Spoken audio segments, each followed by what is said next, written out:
Tim came to me and he defined a problem. The problem that he defined is he wanted to capture shock, he wanted to capture temperature, and so that he could create a warning mechanism for a particular player who had been exposed to those types of hits.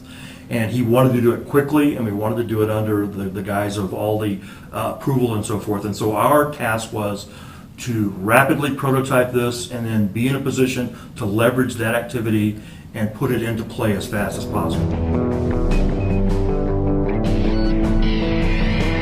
One of the first items that happens when someone has a brainstem injury is they lose their balance. And so Tim came up with a baseline test that they go through a series of yoga poses, and then based on that you can determine whether a person has had an injury, and based on the tilt mechanism inside of these gyros and accelerometers, we actually kind of can determine whether or not a person has deviated from what their baseline test is and whether or not they've actually been in a position of recurring kind of brain injuries and whether or not they're well enough to participate.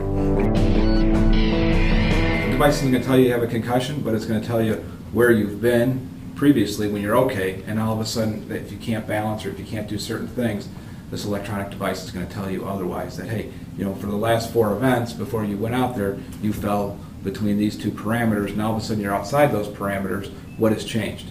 So did you hurt yourself? Did you fall and hit your head? Or did you sprain an ankle? Why is it that you can't balance correctly?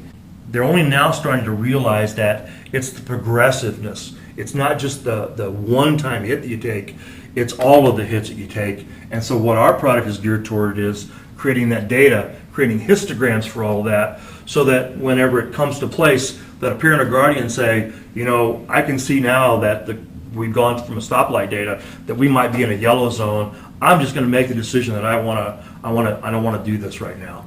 Or if we've gone past that yellow zone, we're into a red zone where they've taken a 70G hit for a high school kid or something, immediately that they know that we're not saying you've been concussed, because nobody can say that with data right now. But what we're saying is you have been exposed. Get the proper help to make a determination of whether you have got that, and err on the side of safety. And that's Tim's agenda. A lot of times these things are not seen. It's the educational purposes, but now you have hard data that's going to go behind this, and that's where a coach at a higher elite level might want to have his player or his son, sometimes it's the case, and when the coach says, hey, why did you pull my son out, or the parent comes over and says, why did you pull my son out, well, here, he just took 80 G's of hit, and you know what, I think at this point we need to at least sit him down, at least go through a baseline testing, recertify him, make sure he's okay. But a lot of these kids and parents just don't understand what concussions are.